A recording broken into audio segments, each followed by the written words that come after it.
Welcome to Like Mother, Like Murder. I am Rachel. And I'm Heather. We bring you the good, the badass, and the crime. This is Like Mother, Like Murder.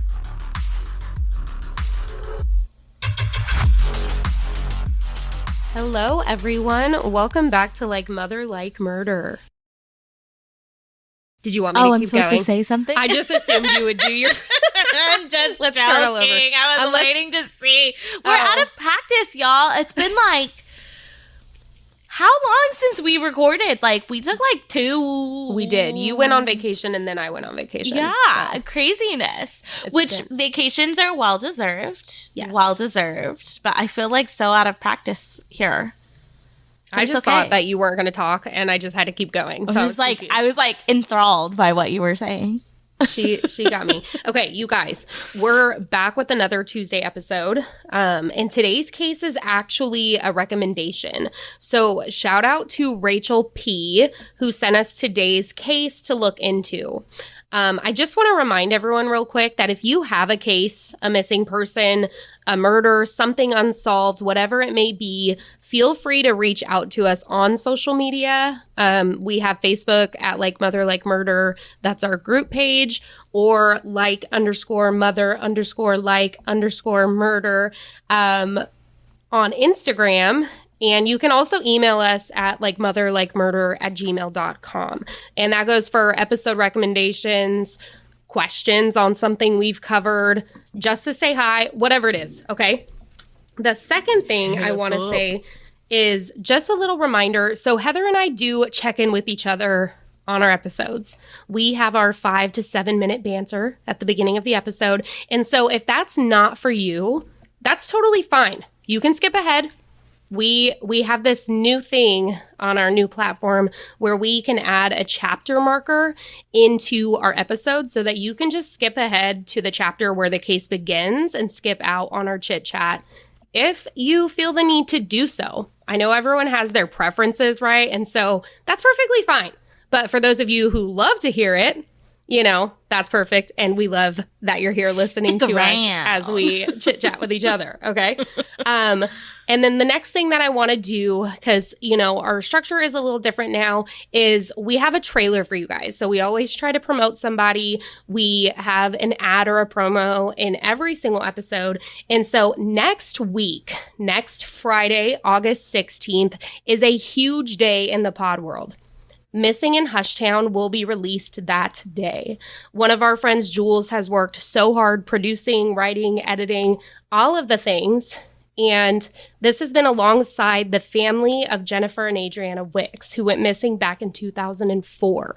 It's been 20 years, and the fight for answers, the fight for justice, the fight for the Wicks girls is a fight that is not going to stop. And this year, more and more is happening that will hopefully lead to finding them and holding those guilty accountable. With that said, we want to play the trailer for Missing in Hushtown and urge you to all go find the podcast wherever you are listening. Hit that follow button so that on Friday, all of those episodes will be ready for you to go listen to. Okay? So here's our girl, Jules. It is solvable. It was solvable 2 weeks after it happened. March 25th, 2004, Cross Plains, Tennessee. Their last day, ?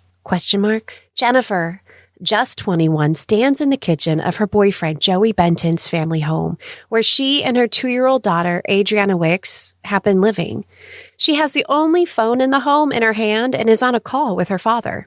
Jennifer expresses how the night before, she and her boyfriend's parents, Joe and Cindy Benton, had been involved in a very heated argument. In fact, it was so heated that Jennifer was still rattled from the night before. She moves the receiver down to talk to a muffled female voice coming from behind her. She then says goodbye to her father and hangs up the phone. And what happens next? Well, that's what we're here to find out, isn't it? Jennifer and Adriana Wicks have not been seen or heard from since March 25th, 2004. I'm a true crime investigative podcaster living in the same town where the Wicks girls went missing. Hi, I'm Jules, and I've teamed up with Jennifer's sister, Casey Robinson, to ask some big questions from our little hush town that we've been too afraid to ask each other over the last 20 years. Where are Jennifer and Adriana Wicks? Small towns talk, and guess what? We're listening. Missing in Hushtown is coming 2024, wherever you get your podcasts. The entire first season will drop in August. We'll see you then.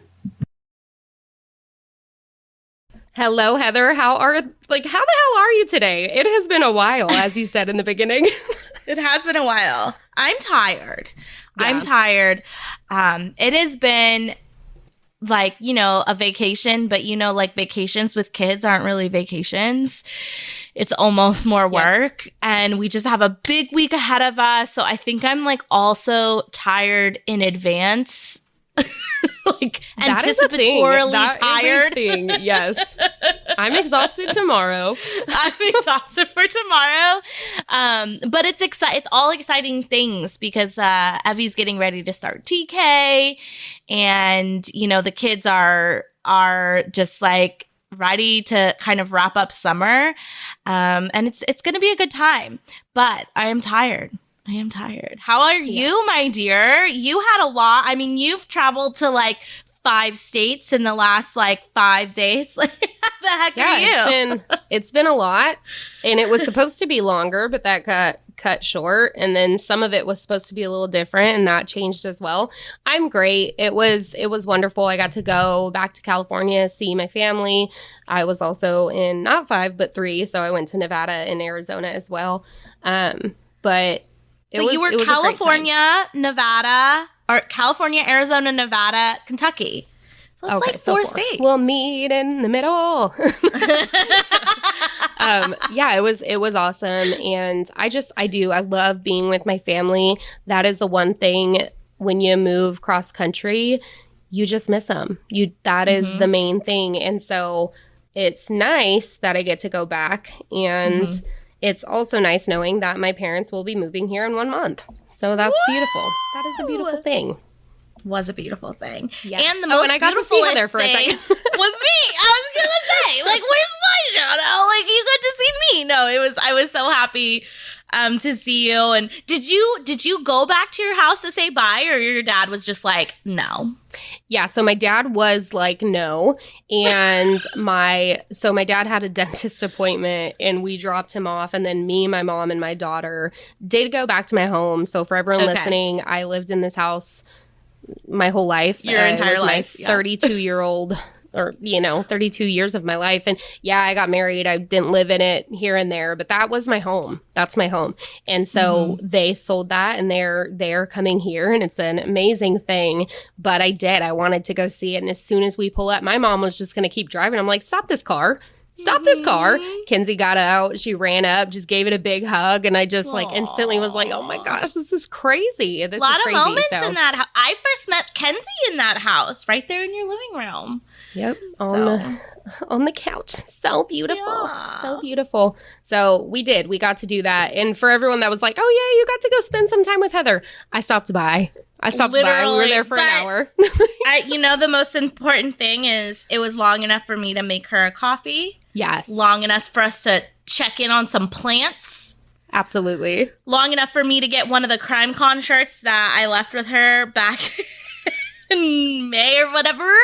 Priorities. So shout out Tenderfoot TV. Yes. Hire us.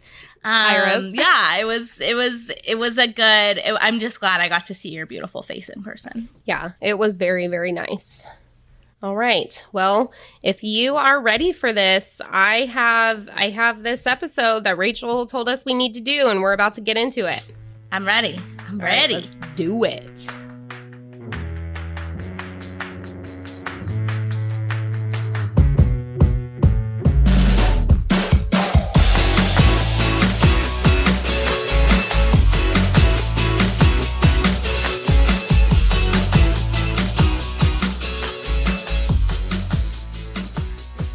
Today, we are going to be getting into a very mind-blowing, heart-wrenching, multiple theories, what in the world, murder and suicide case.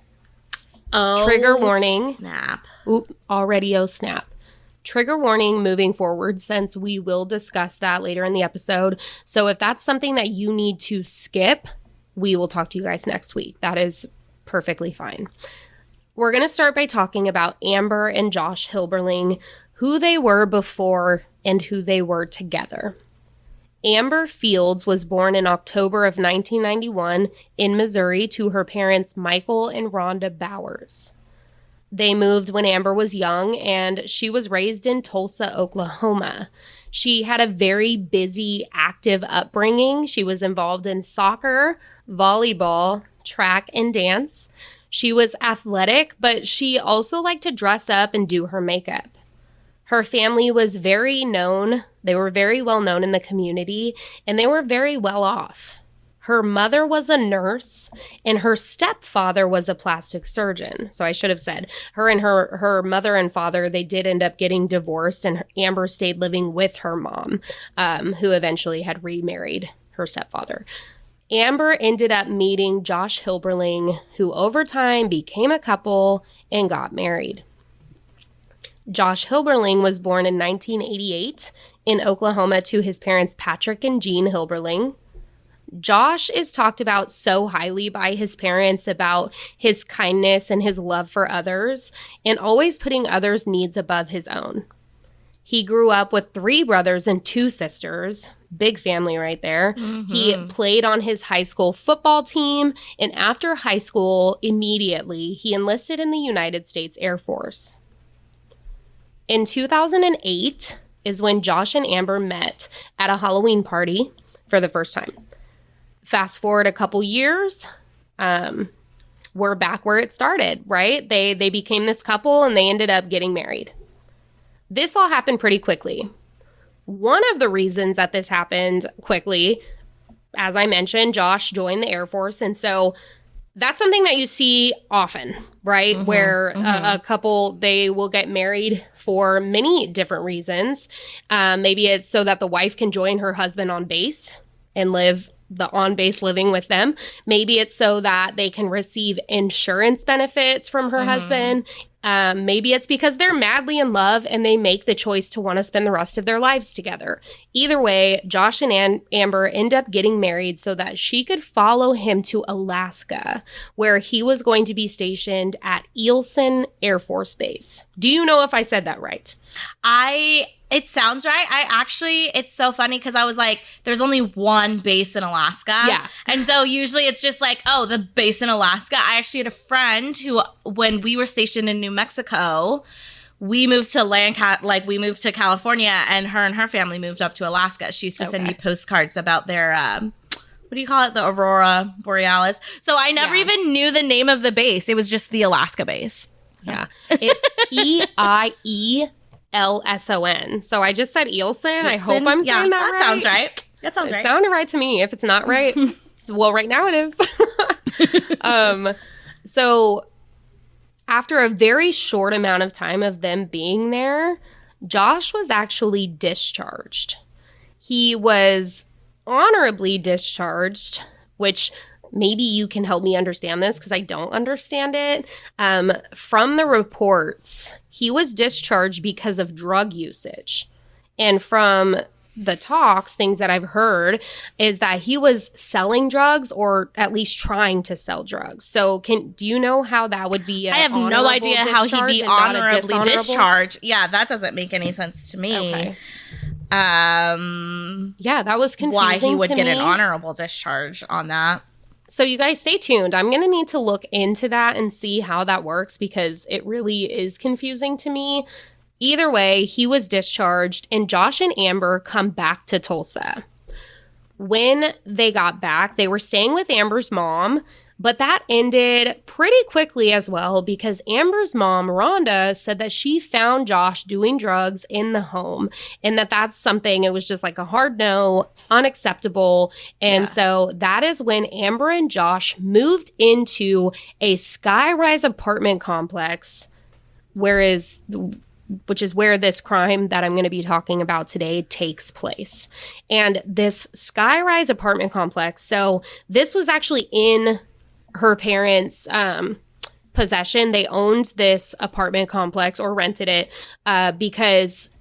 So Amber's mom, like I said, is a nurse, and then the stepdad is a plastic surgeon. They had this apartment for when some of his patients would come from far away. It was for them to stay at this apartment. And I feel like that just kind of gives afterwards.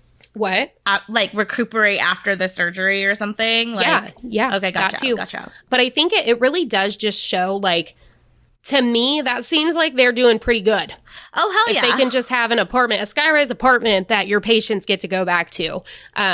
Just kind of shows that. But this is where, after Rhonda was like, no, you can't stay here because of that. Go get your shit together. They went over to this apartment, and that's where they were living for only 2 weeks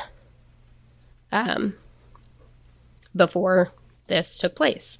So 2 weeks after the couple moved into the apartment, June 7th of 2011, tragedy takes place. A loud noise and an eyewitness sees Josh falling from his 25th floor apartment, 17 stories down, landing on the 8th floor parking garage to his death. Oh my God. So many things all at once, okay? So people outside of the building hear this noise. They hear this glass break. They look up to see him falling. He lands. Then they see Amber kind of standing at the window, screaming, crying. There's people that are in the apartment that I will get to in a little bit that say she was just ballistic and losing it. She runs down there or goes down however she gets down, goes straight to Josh, literally flails on his body.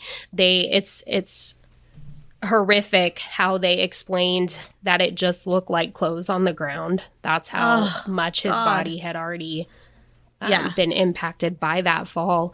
And she just laid there crying, saying like, oh my gosh, you know? And so Amber's hysterical, and they end up separating her from the scene, and they take her to the police station where she's met by her grandmother. And now listening to this.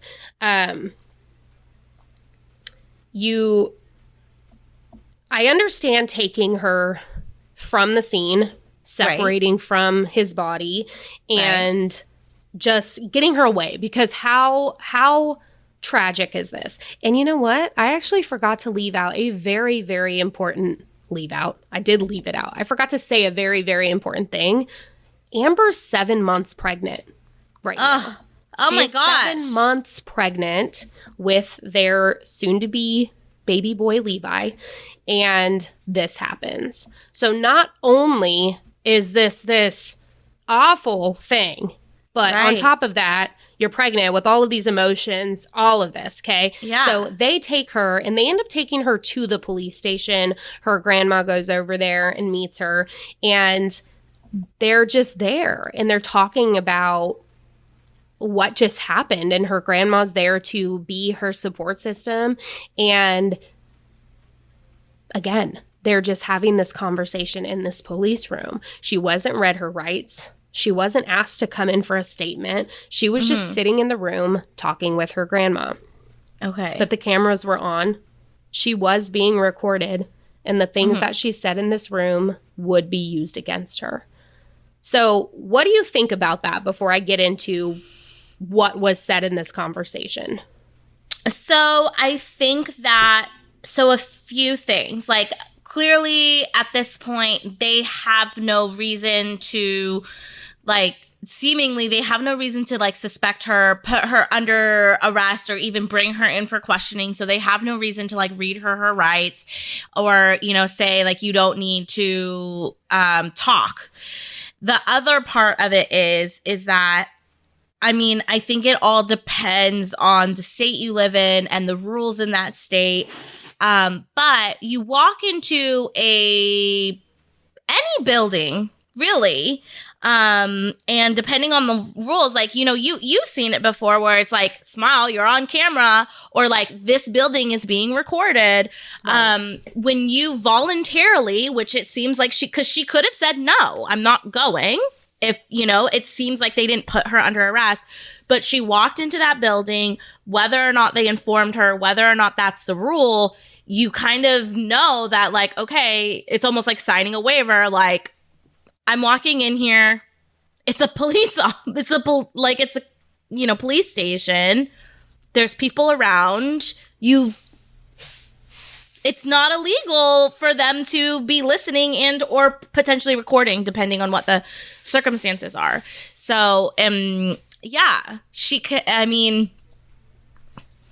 Yeah, I guess I instantly thought, like, wow, that's kind of crazy, because I know that when you're in trouble, when you're arrested, you're told, like, hey, anything you say is going to be used against you, whatever it may be. Right. And so without that, it's, to me, that was kind of crazy to hear that she didn't know. So a couple things that I want to point out is she's 7 months pregnant. She's only 19 years old, and she's in this room after watching her husband fall to his death. Yeah, so that's a lot. I don't want to say, like, that's going to be out of sight, out of mind, the fact that someone could be listening to you, but I don't see how that's your first kind of she probably wasn't thinking about it at all. For sure. It probably was the last thing on her mind, that, like, anything I say right now, they could use against me. But the way I see it, too, is, like, it could have been no different than them separating her and putting her in the back of an ambulance and giving her medical attention. And then she's talking to her grandmother, and there's a cop there, and he's just listening. To me, that, like, it's kind of, because at this point, they haven't given her a warning about, or, they haven't read her rights, and she's there voluntarily. Unless she's not there voluntarily, unless someone said, you need to go there, then that's kind of how I see it at this point. Yep. Yeah, I can totally see where you're coming from with that. So I'm going to read a couple of the statements that were said just openly while she's sitting with her grandma. And the whole interrogation, or it's not even really an interrogation, the whole video from the interrogation room is available for people to go watch and see and listen to. But I'm just going to read a couple of quotes that were said while she was in there with her grandma. "What kind of a horrible person am I? Push my husband and make him fall out of a window." Another quote, "I pushed him and he fell. Oh my God, I killed Josh. I don't deserve to be a mom. Josh deserves to be a dad. I can never be with Josh again. Josh hates me. I killed him. If only I could just take back the push." And to this, the last statement, Amber's grandmother responds, "What push?" And Amber, she answers what is words? Amber, she answers tearfully, "The push. I pushed him off of me and he fell. He fell out of the window. If only I could just not push him and I can catch him instead." Yikes. So this is all happening. And in this video, in this interrogation room, her grandma is saying, like, hey, be quiet. Hey, you should probably stop talking. And she's just so emotional. She's just replaying it. She talks about the fact that she just sees him over and over in her head. And all of this is she's being secretly recorded. So when they come in to talk to her, she does say, like, I refuse to talk until I have my attorney with me. But it was too little too late for Amber. So I'm going to backtrack just a little bit right now and talk about some of the documented abuse that took place in this relationship. And then I'll tell you more about what happened this day. Okay. So one of the statements that Amber says while she's in the room that they listened to was, she states that Josh's family said if they stayed together, she would eventually kill him. She says this out loud. So this is something eating at her, right, on this horrific day. But when we backtrack the relationship, it was a very tumultuous relationship, to say the least. They had, I want to say their fair share. They had a lot of issues in this marriage. From family and friends statements, Amber and Josh would fight often. They had many issues. I'm going to give 2 big examples. One from both of them. So one abuse, like one of him doing it to her and one of her doing it to him. Yeah. They got in a really big fight while they were away in Alaska, and the fight turned physical, where Josh actually tried to pop one of Amber's breast implants. They got into this huge fight, and he grabbed her so hard on her breast, trying to pop her implant. It actually bruised the entire area around and popped blood vessels. And so that's just one example from him. Another time they got into a fight, Amber hit Josh with a lamp, and he had to go get stitches. And I believe he had to go get 21 stitches to the side of his head. Oh my God. Yeah. So this push that she's talking about, and in the comment, she says, that he was on top of her and she had to push him off. Yeah. This is not something that when you look at their relationship, and no, it's not okay. I'm not trying to say any of that, so don't come for me. But it's just showing that this is something that was happening inside that relationship. This wasn't this was a pattern. This wasn't a never seen before type of randomly behavior. I felt like pushing him. No. Yeah. On this day, June 7th, they were in a big argument. And as of, the conversation, we only have Amber's word for it because Josh, he isn't here to tell us his side of the story. And we do have a couple of other people who were witness, whether it was them hearing things or things that they saw. Right. But what had happened, they were fighting over the fact that they were supposed to be in Amber's dad's wedding that upcoming weekend. Okay. And Josh said that he didn't want to go and that he was going to be going somewhere else instead. And this infuriated Amber because she felt that he was only going to go do this other thing because he wanted to sell drugs. So it set her off. They're in this heated argument. Earlier in the day, while they were arguing, Josh threw a laundry basket and it hit the window of their bedroom, breaking the window. Okay? Oh, God. Okay. Think about that for a second. Skyrise apartment, a laundry basket, having the whether power or... Was this a metal laundry basket? Yeah, I'm the sturdiness. A laundry basket broke a window. That to me is instantly just... It blows my mind because those... you would just assume those are the most durable, sturdy, thick, crazy windows, okay? So, yikes. That day, they called to get the window fixed. They called the apartment manager, and they actually had people in the building currently working on other windows. Okay. Because there's a theme here, okay? So, they were able to go up there and start taking care of their bedroom window as well. While the maintenance worker was there... This is when the push and the fall to Josh's death happened. They went into the living room and they were arguing. And what Amber says is that Josh grabbed her and was shaking her. And that's when she pushed him off of her.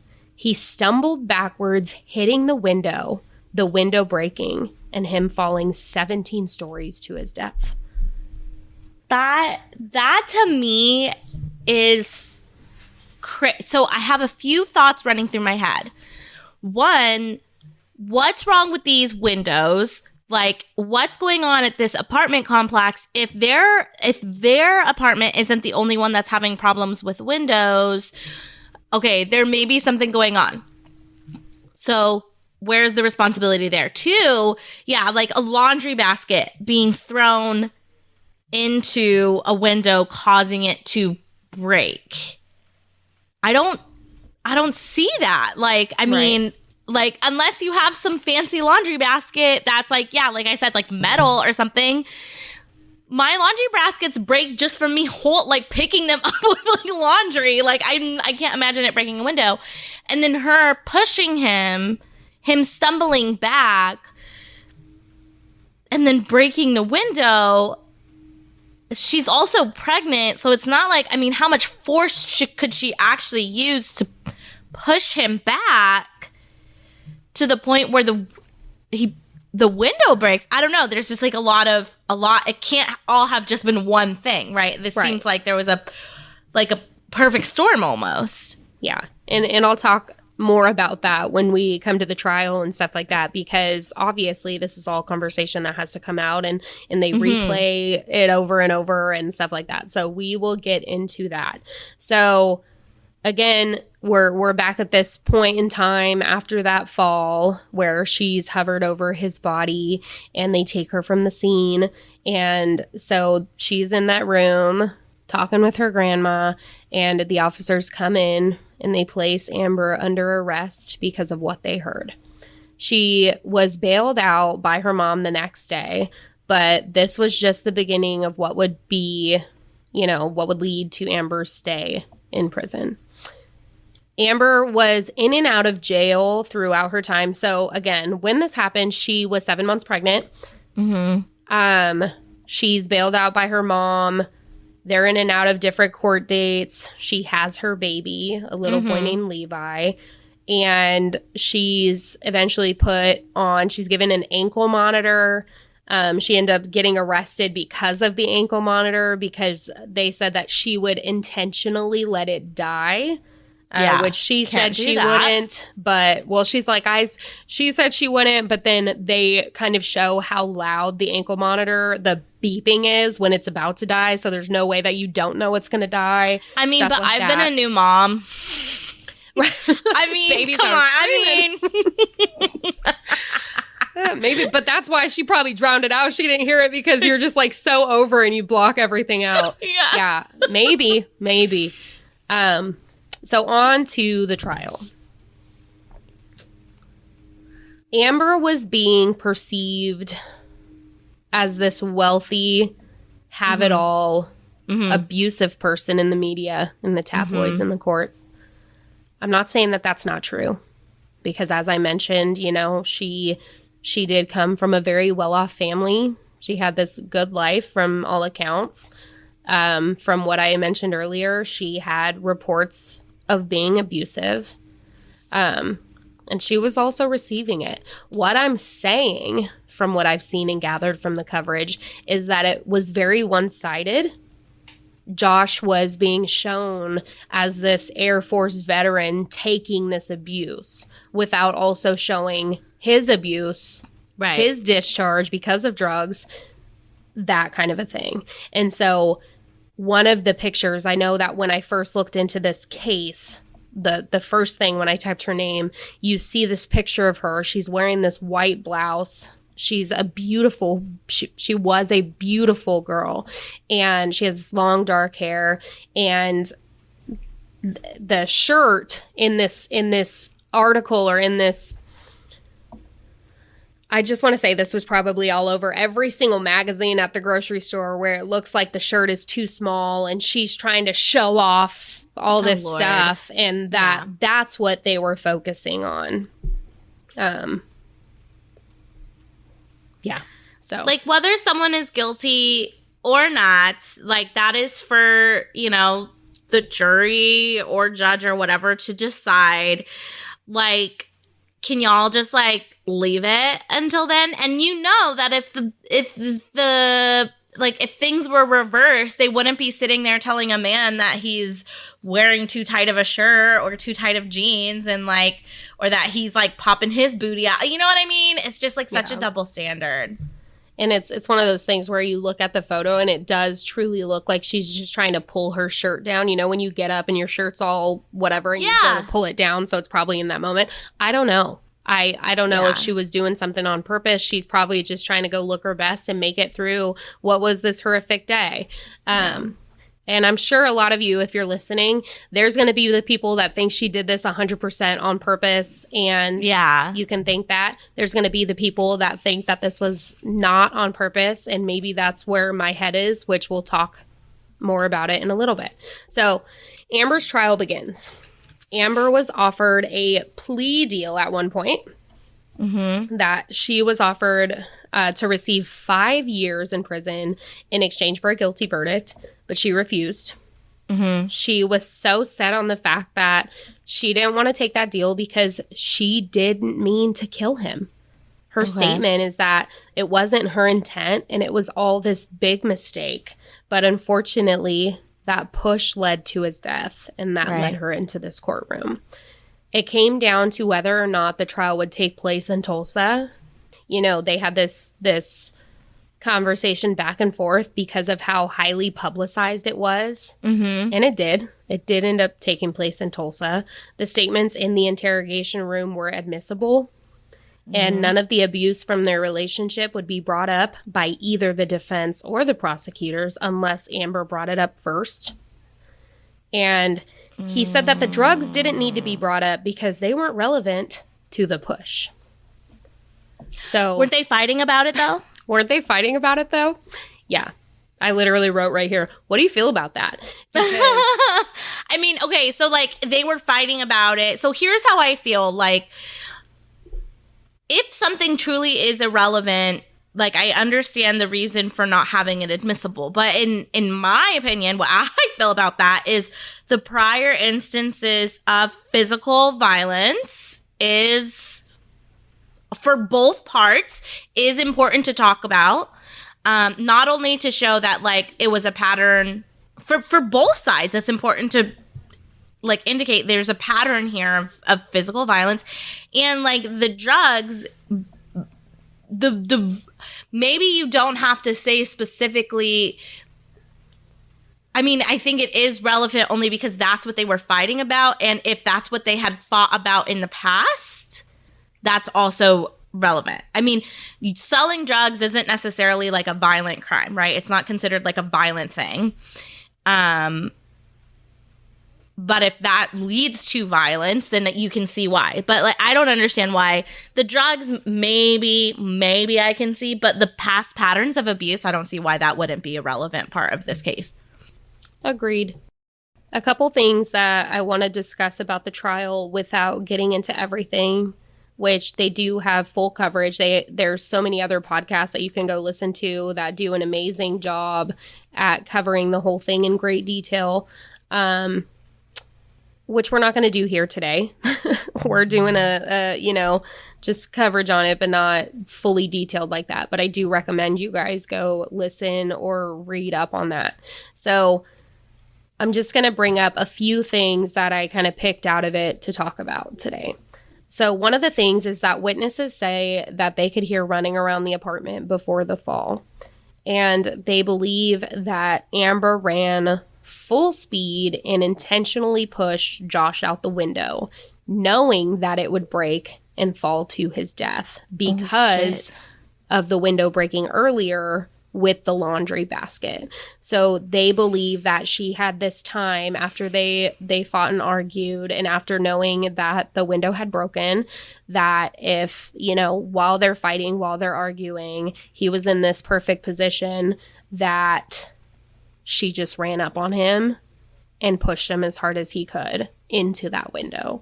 And another reason for this thought when they're talking about it is from another statement from a witness. When they saw him falling, that he was falling face first, which means that he was pushed from behind.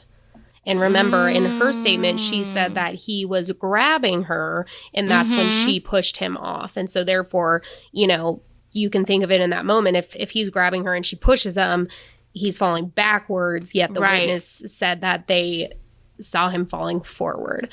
I'm not really sure how quickly someone can turn in those moments. I'm not sure how people's eye, I don't want to say like this person could totally have it wrong, the witness too, because the fall was 3 to 4 seconds.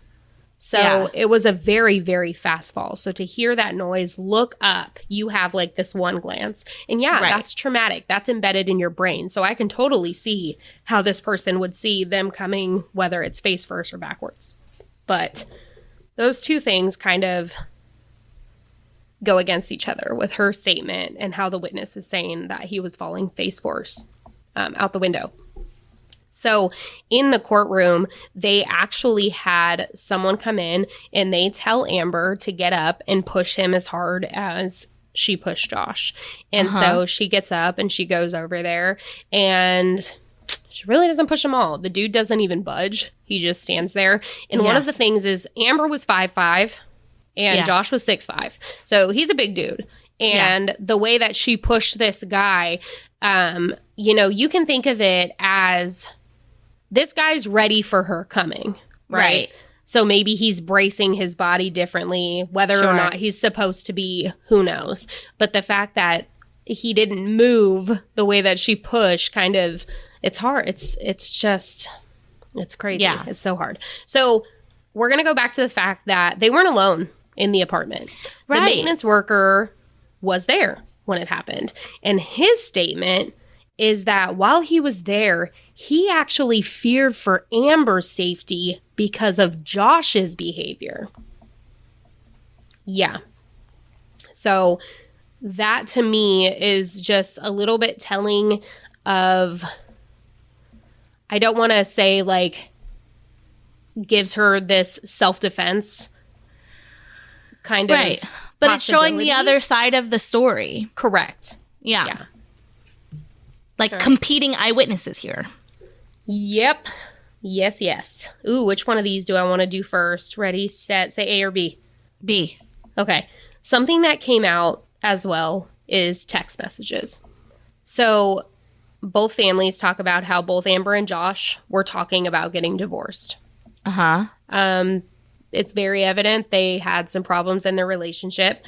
Amber's family said that she was the one planning on leaving Josh. Josh's family said it was him planning on leaving Amber. Whichever way you look at it, it was a conversation that was being had. Okay. And so Amber brings up these text messages that happened literally the day before. And so I'm just going to read them to you. Amber says, "I don't believe anything you say anymore, so please don't waste your time." Josh says, 10 minutes is all I ask for. I'll be home.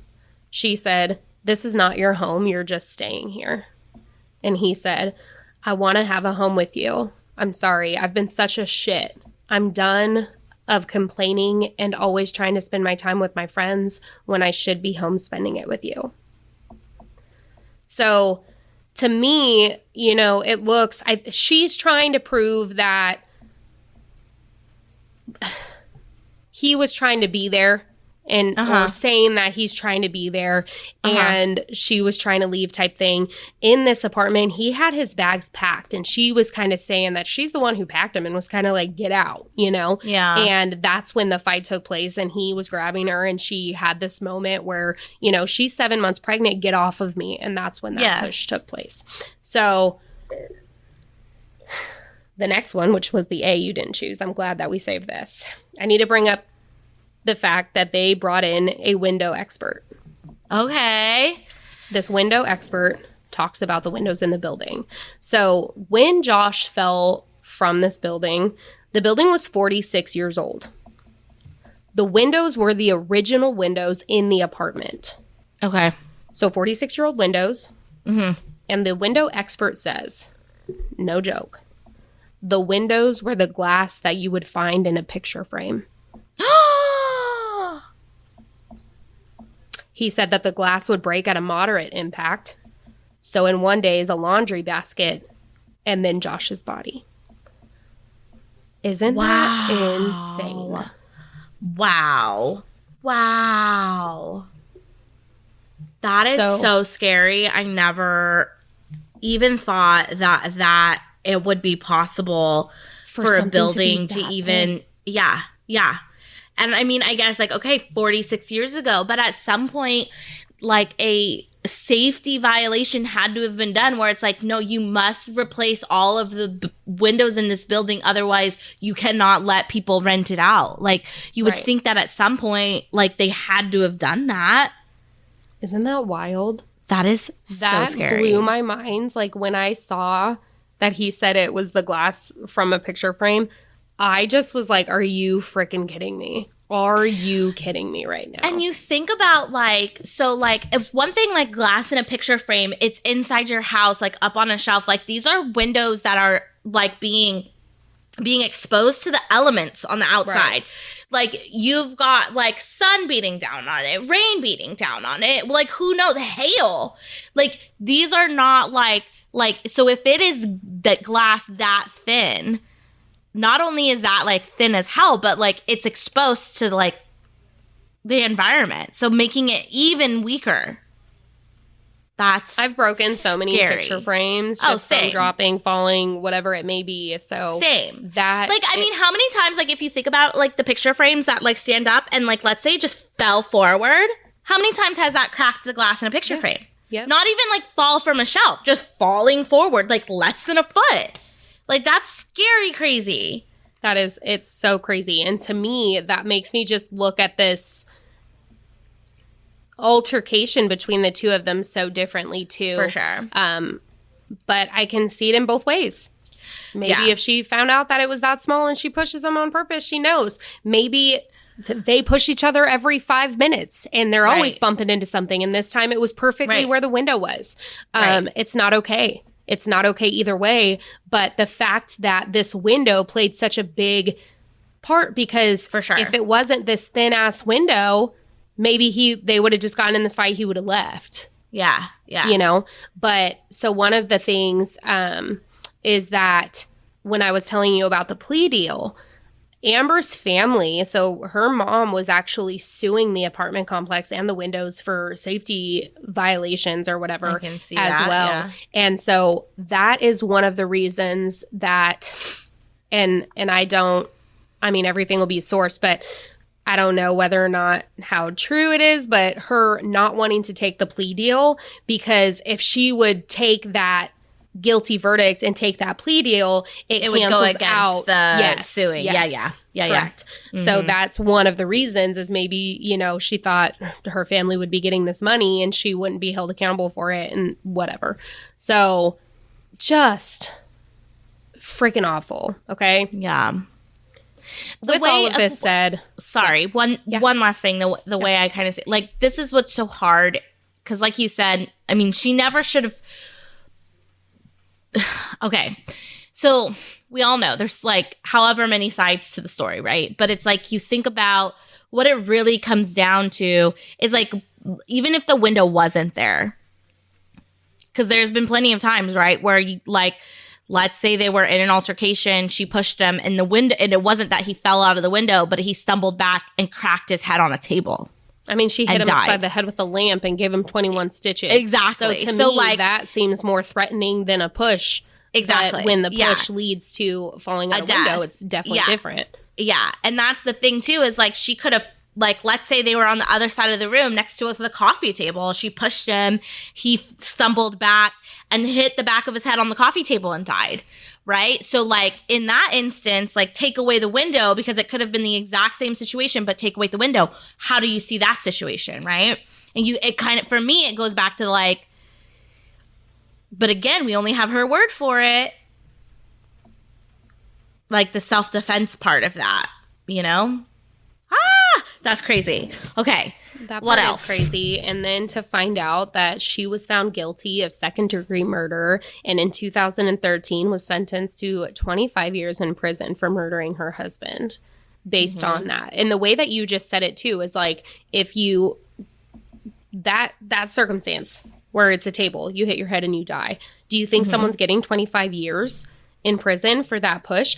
I truly don't think so. Especially if you're saying that someone had their hands on you and you're like, hey, get the fuck off of me. And so, and we're not there. I don't know.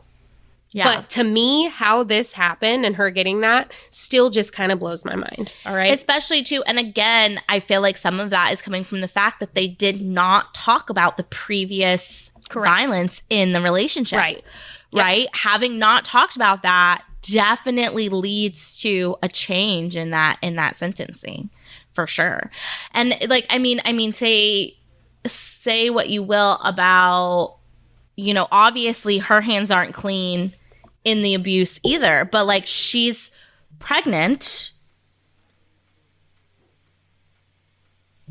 To me, that adds an extra layer of, I'm pushing you, get the fuck off of me. Like, I feel threatened.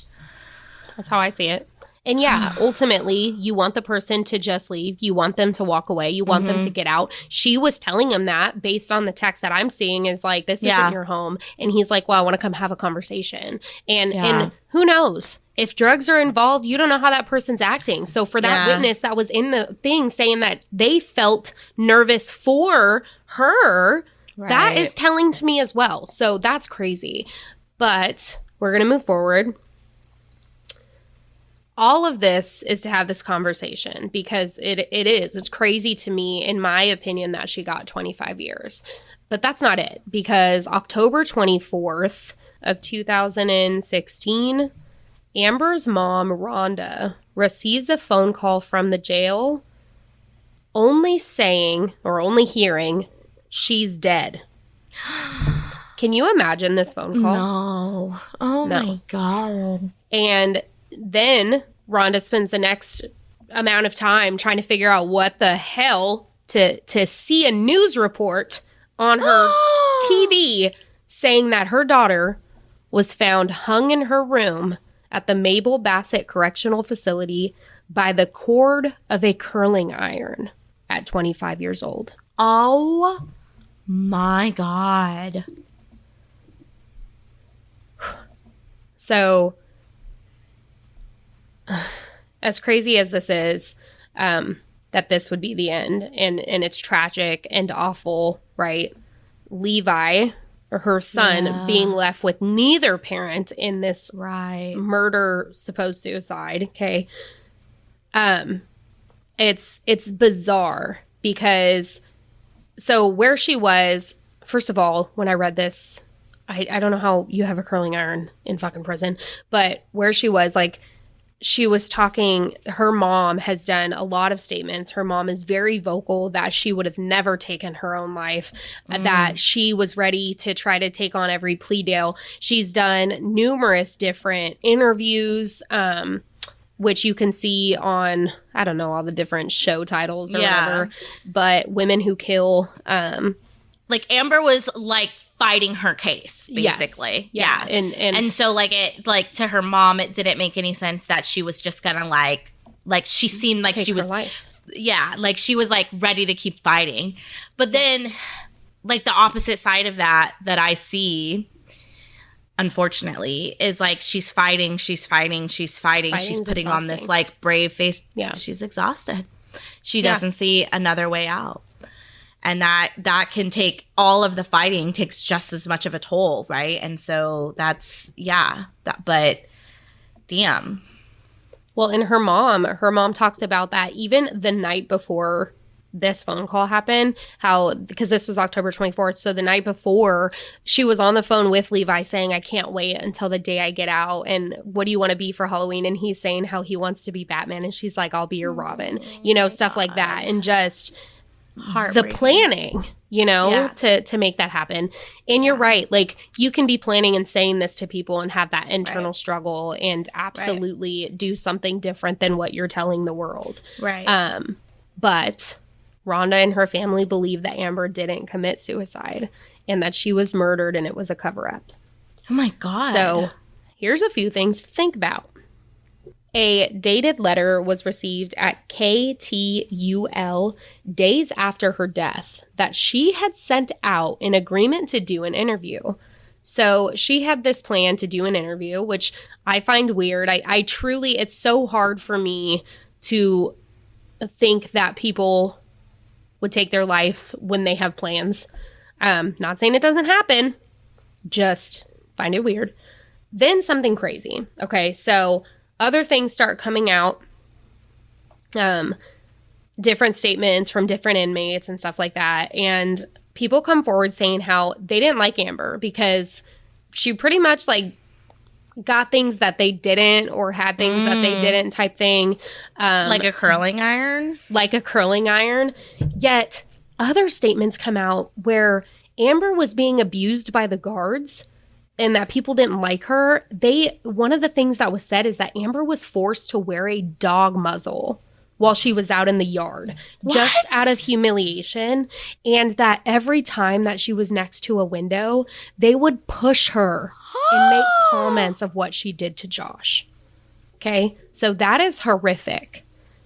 In 2018, a cryptic message came out, and it said, it went to, so they have a family Facebook page in support because they truly don't think that she took her life.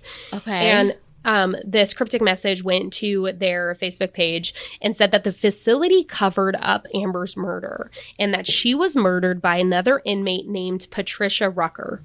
So what was said is the guards allowed Rucker into Amber's room and that she had already told Amber that she needed to kill herself or that she was going to do it for her. So the guards led her into her room. She murdered her. Rucker was in prison doing a life sentence for strangling her girlfriend years prior. There was self-defense wounds and claw marks where it looked like she was trying to get the cord from around her neck. In this note, it said that Amber was working with Dr. Phil and had interviews coming up that the prison knew how high profile her case was and didn't want anyone knowing the truth that a murder took place in the walls, so that they set it up to look like a suicide. Oh my God. That's insane. And also super believable. I mean, I'm not generally one for like conspiracy theories or anything like that, but to me, it's hard because taking your own life happens in so many different mindsets. Like you said, like, you know, a lot of times, yeah, you could just be making plans for the future and then, you know, as quick as that, you decide no. The other thing about it is like there's a lot of times too where you decide, okay, something like that, like I'm taking my own life, and then at the last minute you take it back. And so like the defensive wounds of trying to like pull the cord from around her neck, that could just be a second thought or even just human behavior to like, oh my gosh, right? Yeah. But I do also agree with you in Amber's case that I don't think she just based, I mean, obviously I didn't know her. All I literally know is everything you've told me in the last hour. But it seems to me like she was in a place where she was fighting and she was going to continue to fight it. And in my opinion, she would have a pretty decent chance at getting out sooner than those 25 years. Like, you know, that like her case does have appeal potential to lessen that sentence. So, yeah, I could totally believe it, that it was a cover-up. Isn't that wild? Totally believe it. Obviously nothing has been, you know, nothing came from this, and it's so hard. So her family still believes this and still wants to see certain measures, you know, certain things be done because of this. And it kills me because the way that my brain works is like, I just hurt for every single person involved. And like Josh's family, they definitely think Amber was guilty and did this on purpose. And it's all of that. And they miss their son. And it's horrific and sad. And Amber's family, you know, not only did they lose Josh, but they lost Amber through this as well. And in something that, you know, they didn't think, I don't want to say they didn't think that they didn't think she deserved it. Like 100% were not in that mindset of like, oh, she did this intentionally, meant to take his life, you know? Yeah. And then for their son, for Levi to someday know, and I don't know everything he knows, but gosh, yeah. what he does know is mommy and daddy aren't there. And that's freaking awful. And so whatever you believe, when it comes to what she did or what happens, like it's all still tragic. It's all so messed up. Something I did want to add right here, because of the conversations that we had just now, are that if you are someone or know someone who is struggling with domestic abuse, call the National Domestic Violence Hotline at 1-800-799-SAFE 7233. And then also, if you're someone who is struggling with suicide thoughts, there is the Crisis Lifeline. You can call 988, and that's available 24/7. And you can also text home to 741-741 and reach a trained crisis counselor through text as well. So those two things are available for you guys if you guys are in any of those situations, or if you know someone that needs it as well. And you can also message me at Instagram, like Mother Like Murder. Seriously. I'm not trained, but I can try to help however I am able.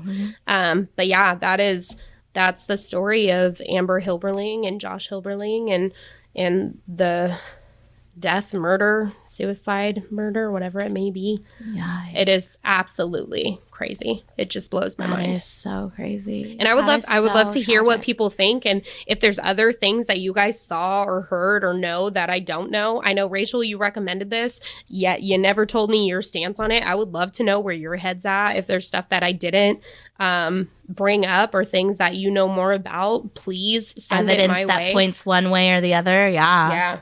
Yeah. Would be very interested to hear that. No, at the end of the day, you know, two parents, young parents, people yes, are gone, and clearly they weren't perfect. Nobody is. They had their issues, but you know, at the end of the day, Levi is sitting there without his parents, and whether you believe, you know, like you said, what was it, a suicide? Was it murder? Was his a unfortunate, you know, accident, or was it a murder? Regardless, I mean, at the end of the day, there's a little boy out there who doesn't have his parents. Right. And that's sad, especially like you said. I can't even imagine. And that's what's so hard now in the age of the internet, is like he will be able to grow up and like see all of this if he just Googles his parents' name. And that's going to be like, how do you shield a child from that? Like, how do you prepare a kid for that? Like, just never give them internet access, probably. I don't know. I don't quite know. Scary. I'm hoping Dang, next Rachel, week you have something not as heavy, because this is So the thing I've been working on is definitely like, what the heck? In the words of my 4-year-old, she's been saying what the heck a lot. I don't know how much I like it, but it's not, we are a like Mother Like Murder, but it's not as heavy. But damn is right. Damn is right. Well, I'm looking forward to your episode next week. And shit, guys. Tell us what you think. I'd really be interested. Oh, yeah, in what people think. Please do. Yeah. Please tell us what you think, because my head is still all over the place. It really is. But my head is usually all over the place, because I'm like, let me be this person for a second and see how I feel. Let me be this person and see how I feel. You're so good at putting yourself. Let me be the mom. Let me be the stepdad. Let me be his dad. Let me be the guy that was in the apartment. Let me be the one standing downstairs, you know? And you're such an empath, and you really take different people's perspectives on it. So yeah, but no matter where I'm standing, I'm still just horrifically just It's definitely sad. one of those cases, for sure. I know. Yep. All right. That's it, you guys. We will talk to you next Tuesday. Until then, have the best week ever. And I think that we're going to have to drop a bonus soon because it's been a little while since we've got a bonus out there. So stay tuned for that. We will talk to you guys next week. Okay. Love you. Bye. Okay, love you. Bye. Thank you all for listening. If you are enjoying the show, please consider leaving a 5-star rating and or review wherever you're listening to your podcast. It truly does help more than you know. Also, sharing Like Mother Like Murder with your friends and family is huge. Like Mother Like Murder is an independent podcast, and it's entirely produced by Heather Northcraft and myself, Rachel Holloway, including all of the research, editing, recording, and hosting. All of our episodes are available for free wherever you get your podcasts and on YouTube. And if you ever want to find a way to support the show and the hosts, ratings and reviews are definitely our favorite. But we also have a merch shop with shirts, cups, bags, and much more that you can find on our website, likemotherlikemurder.com. And if you want to support us, there will be a link that is newly available that you can find in today's show notes, where you can donate any amount to the show to help us with cost of production and help us attend events such as CrimeCon. We will talk to you all next Tuesday on another episode of Like Mother, Like Murder. Okay, love you. Bye. Okay, love you. Bye.